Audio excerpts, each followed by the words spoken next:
the picture, or this is me, I'm Jennifer. I'm in the back end. I do the process. I want to talk to you guys a little bit about what happens once we get the contract. Once you're in contract, you get the contract, and I'm going to cover a little bit of kind of like how the process works and what we do, what happens behind scenes, and the time frames, so you can have, some sort of an idea of why sometimes it takes so long, but why sometimes it's very fast, which it, it differentiates us from other bankers, from other banks, that most of the time you get a lot of conditions on your approvals and you get a lot of delays and you don't even know what's happening. They don't communicate with you. They don't communicate with your borrower. And it is already an enough nerve-wracking process for everybody, for our parties, to not have any answers of what's going on. So I'm going to start a little bit from the very beginning. I just put some notes together for you guys, and I'm just going to go over it. Let me know if I'm talking too fast, if for any reason you can hear me. And if you got any questions, just feel free to type it on the chat. So the first thing is obviously the most important part is what Johnny and Daria do. And Beatrice, you get your client to be pre-approved, you get your client to be good with their pre-qualification. And once they're set and you have the pre-approval, obviously you are shopping with your client. So you get into an offer, you get your offer accepted, and you're in contract. So what happens next? You bring in the contract to us, to Johnny, to Dario.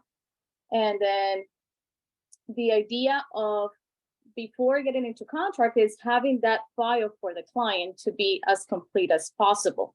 Why? Because it will avoid any sort of delays on our end and on the borrower's end, because we don't want to be, we want to avoid or minimize any delays when it comes to timing. So let's say we get a contract, and the first thing that we're going to do is Johnny and Daria will pass me, or the processor, in this case, the file. I start reviewing Mr. Joe Doe's file, and then obviously I send out an email. I introduce myself, or the processor introduces themselves to the agent, to you guys, and to the borrower. So we can create that connection. We can create and establish that relationship of trust, because it's a very important journey for the buyer or for the seller, and obviously for you guys. So it's important to have that trust that if you need me, I'm going to be there. If you have a question, I'm going to answer it. If I need something from you, let's make sure we get it quick, efficiently, and with diligence, so we can all work at the same pace. So obviously we also want to help you guys minimize the time that you spend trying to help the client, your client, with documents going back and forward. We don't have this, or we're missing this. No, now you need this other requirement. So we want to help you guys minimize that, so we don't have to go back and forward. And from the very beginning, the idea is to have the file as complete as possible. So again, we get into contract, processor starts reviewing the documents. We label everything, we complete the package. After we send the introduction emails to you guys and to your client, what we do is that we send a needs list. The needs list is going to say what we are missing on the file, so that we complete it in order to send it to underwriting for the initial conditional approval. And if there's any documents that have expired, for example, pay stubs that we have on file owed, or bank statements, or verifications of employment and things like this, that normally we use for the pre-qualification process. Obviously, 2 or 3 months after, when your client finally finds the house, these documents are going to be expired. So we try to get into the idea to advise the client to provide us with the bank statements and with the pay stubs and any other sort of documents that we use for the very qualification process, to update it to us, to provide it to us every so often. It could be once a month, every 2 weeks, so that we can have up-to-date documentation on file. That way we don't want to wait until the last minute once we get contract, and again, start going back and forward. So that's ideal. The very next thing is, once we send out the needs list with the requirements that we need, to complete the package. Let's pretend that we get it back, we get everything back, and the process starts ordering the services. What services?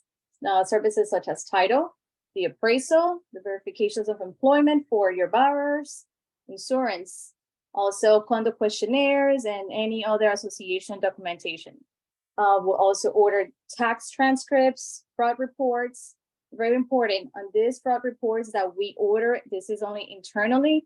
And on these fraud reports, we're able to see things such as foreclosures, divorces, bankruptcies, and any other details, kind of like sometimes we ask our clients, do you own any other properties, and they want to hide it from us?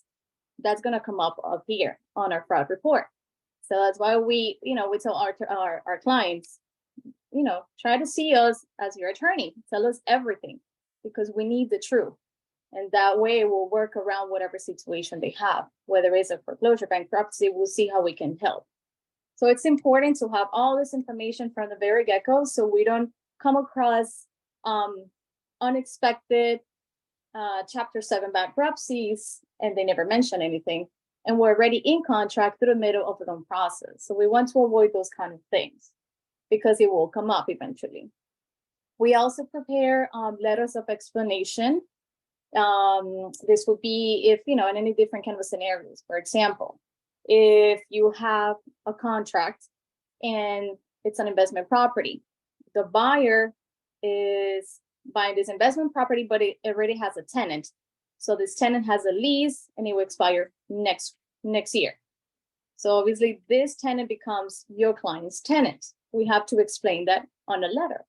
So we explain, because our job as processors is to paint the best picture, the best story possible for the underwriter.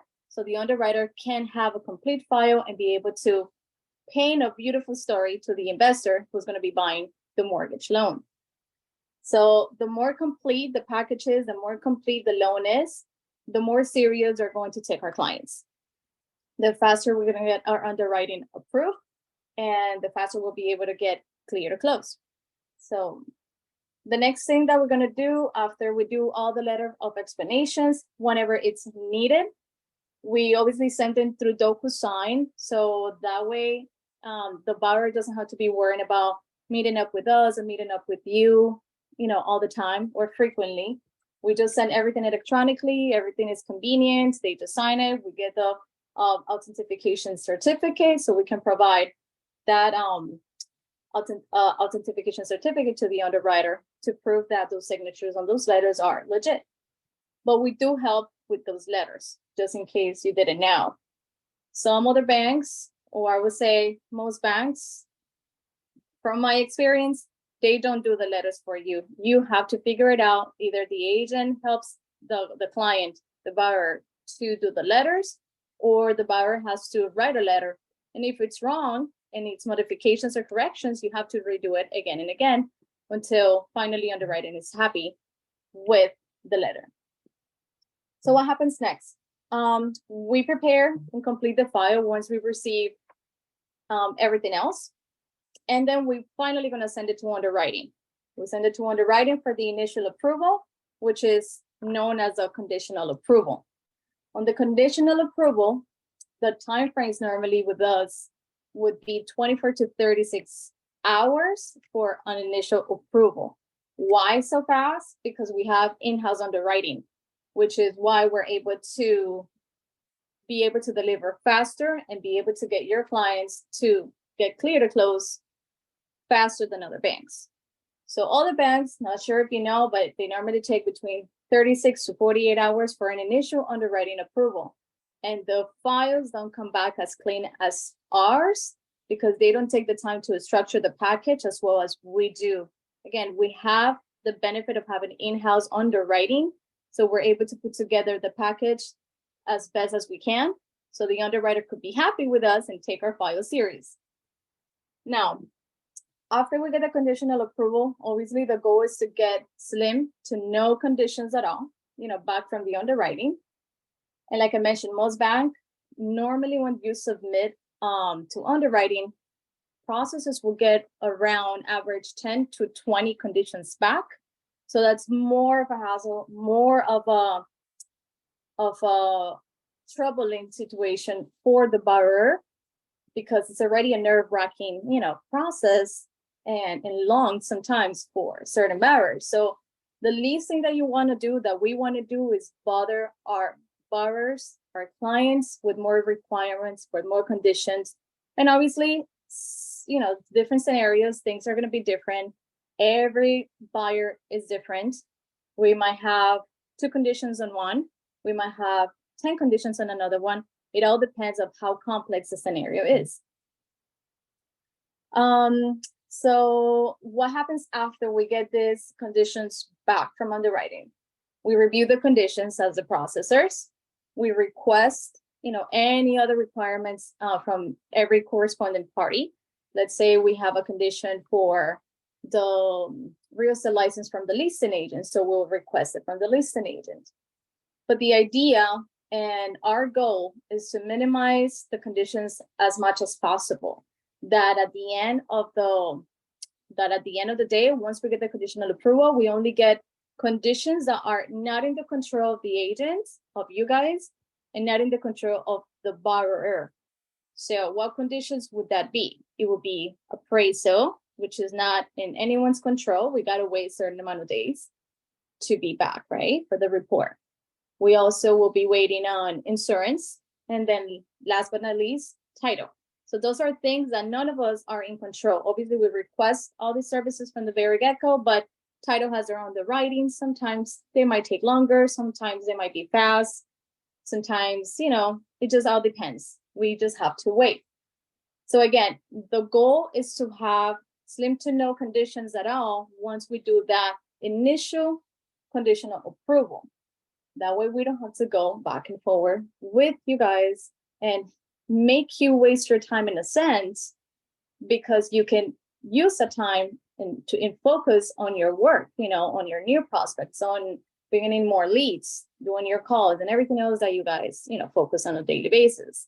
So leave the hard work for us, which is exchanging documents with the clients and requesting other requirements. Obviously, we respect that some agents like to be very involved in the transaction, in the loan process, and they want to work very closely with the borrower. Meaning, I had some agents that want us to go through them directly only to request the documents that we need once we get the initial approval. But some just don't want to do anything at all. So they just say, anything you need, talk to the borrower. And for us, that is ideally. Let us work with the borrower directly. Obviously, we love you guys. We like to work with you guys directly. We're here to help and answer any questions. Mostly when it comes to the loan process, I'm always available to help. You can email me, you can text me, you can message me on Instagram, anywhere you want. We're always here to help with the process if any questions arise. But when it comes to the process, we like to work with the borrower directly, because you guys are busy sometimes, most of the time. Some of you have a lot of volume, some don't, but are trying to get there. So we want to maximize your time by being able to allow you to focus on what you're good at and getting better at, and allow us to do the tedious work. All right, so what's next? We collected all conditions, right? We collect all conditions, our requirements. Both you and your client were diligent enough. We got everything out of the way. And now we clear all of the borrower's conditions, right? We get the file ready. We send it back to underwriting. And finally, underwriter give us the clear to close. Now we get the CTC. That's how it's called. After that, what happens is that title and our closing manager get together and they start balancing the closing disclosures, which for some of you that might not know what the closing disclosure is, that's where all the fees are involved in the transaction, and they have to make sure that it matches both ends. Our branch, the bank, and then on the title side, because they will be the ones doing the closing for the buyer and for the seller. And once that is completed, they will schedule the closing for both parties, and that's pretty much it. That's how it works from beginning to end. Once you get a contract, we prepare the file. Let me just recap real quick for those who are just joining in, we were talking about the process of the loan for the initial approval all the way to the clear to close once we get in contract. First, we get a contract, then we review, the processor reviews all the files on the loan. We introduce ourselves to the borrower and to you guys. We order services like title, appraisal, insurance, verification of employment, fraud reports, tax transcripts, conduct questionnaires, etc. And then we prepare everything else that is needed, explanation letters. We send them to the borrowers to be signed if it's needed. We finally complete the file, and then we send it for the initial approval to underwriting. Underwriting normally takes, with other banks, between 36 to 48 hours. With us, usually between 24 to 36 hours to have the initial approval. For the last few months, we'll be getting same day conditional approval, which is very good. Excuse me, because you don't really get that with other banks. They have massive amounts of volume and they don't pay the same attention to their loans, and that's why you don't get the same quality service.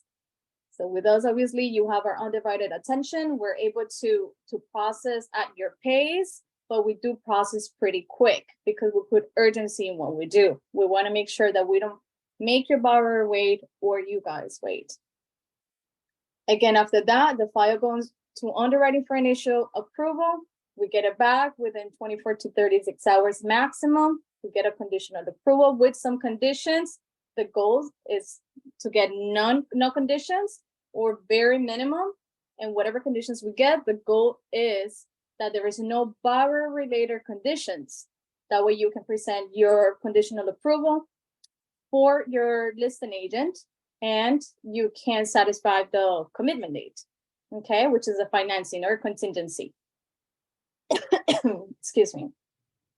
After that, we get the conditions reviewed. We request any conditions that were required by underwriting. We put everything together, talk to the agents, talk to all parties to satisfy whatever conditions were requested. And now, once the conditions are completed, we send the file back to underwriting. Underwriter gets back to us again within 24 to 36 hours again. And then we finally get our clear to close, then title and the closing manager from the branch. They schedule the closing after balancing their closing disclosures. So I know I talked too fast, but I just recap what I went through. Please let me know on the chat if you have any questions. Anything about what I just talked about, explain. If there's anything that you think I didn't cover that you might have questions on. I see someone writing. Okay, perhaps no questions right now. So there is one thing that I wanted to, just a side note, but piggybacking on this, is that the processor should have direct communication with the borrower for a more smooth and efficient loan approval process. Again, like I mentioned earlier on the meeting, it minimizes unnecessary conversations with the agents, with you guys. That way we can allow you to focus on your work while we are having the control of the situation from the very beginning to the very end, once we get clear to close. And also, like I mentioned, if you ever had any questions about the process, what do I do here? I got a contract. Now, what do I do there? Or got a contract and I send it, nothing's happening. Or we send it to underwriting, when do I get an answer? Whatever questions related to the process, once you're in contract, you can direct them to me, to the processor. Again, I work on the back end, so I'm always here available. I could be doing a million things at the same time. I could be talking to your borrower and creating a letter of explanation, sending you an email at the same time. That's why we do what we do on the back end. We're very detail oriented. We focus on what's wrong and what's the solution. We don't make it a big deal. If there's something that is unexpected, something that can come up on the file unexpected, or on the fraud report for the borrower, we just look around for the solution. We don't make it a big deal. The bottom line is that the goal that we have is everyone's goal. You know, everyone is interested in closing in time, not having their borrowers escrow deposit jeopardized, you know, in any sort of way. And that's why we want to make sure that we deliver to you guys and we take everything serious through the process. We do everything very fast and very diligent. And obviously, some of you know, because some of you already have worked with us before and are currently working with us on some loans. And you know that we like to do things quick so we can avoid any delays, because it's better to have like days remaining, right? Days that you can count on at the end in the event that something comes up. So you can play around with the time. And also you can schedule closing earlier, because most people want to close earlier. Again, it varies from case to case, and people just can't close earlier. But if it's possible, why not? First, people will be, you know, your client will be able to move in faster, you get paid faster, and the seller just gets, you know, rid of the property, which is at the end of the day what they want to do. So again, any questions related to the process of the loan once you're in contract, you let me know. I'm here to help. Any questions that is related to interest rates or any other loan or money conversations related questions, that will be Johnny and Dario, who you will be reaching out to. And for the pre-qualification, always also Beatrice, who is working with us as well. So I'm not sure if any of you have any questions. Excuse me. I want to thank you guys so much for tuning in and for staying in. I appreciate all of you. We appreciate all of you. I hope that this quick training or this quick meeting was worth it and that it brought some value to you guys. Again, it's very different to cover pre-qualification with Johnny and Dario and talk about, you know, how to prepare your client and this and that. But also it's very different and important to know how to prepare your client once you're in contract and know what to do once you're there. I hope that this gives you a little bit of a better idea of how the process would work once you're in contract. You know, like what will happen then? I get a contract and what will happen? Where do I go? What's going to happen here? So at least it will give you a little bit of a better of idea of how do we manage the situation? How do we work through the loan, through the process, and how we can communicate any sort of questions or, you know, misunderstandings or doubts or anything that it's related to the process. So I think that's pretty much it for me, guys. Again, if you have any questions, feel free to type them in the chat. I don't want to hold you up, guys, for the rest of the day, but I'm sure I'll be able to host another training. Again, if you guys have some questions, I could try to put in together something based on your questions for next time. Thank you, Maria. We look forward to working with you too. Thank you for tuning in. Latosha, how do we contact you? Okay, so let me see. I believe we put in the information here. If you go all the way to the top, scroll all the way to the top of the chat, Johnny actually had pasted all of our contact information. Let me know if you see it. If you don't, I'll message you. That's my phone number right there. That's my personal phone number. I'm available at any time. From 8 in the morning to like, you know, 6, 7, it all depends. If you have a sort of an emergency and you have questions and we're processing a loan for you, feel free to reach out anytime. That's also my work email and then my Instagram. I would love you guys to add me on Instagram so we can stay in touch. Thank you, Anastasia. I'm glad. And let's see, I got another question here. Thank you everyone so much for tuning in again. Nelson, Oscar, Pamela, Leonci, Anastasia, and everybody else. Thanks again, guys. If you have Instagram, don't forget to follow us. Okay, we're by City Lending on Instagram. And then we got Johnny and we got Dario, and then myself, we have separate Instagrams for each of us. All right, guys, it's been a pleasure talking to you guys and going over this quick training. I hope again that it was worth it and that you guys put it to work, that you took some notes if it was needed. And again, hit me up anytime. I'm available at your request, okay? I hope everyone has a great day.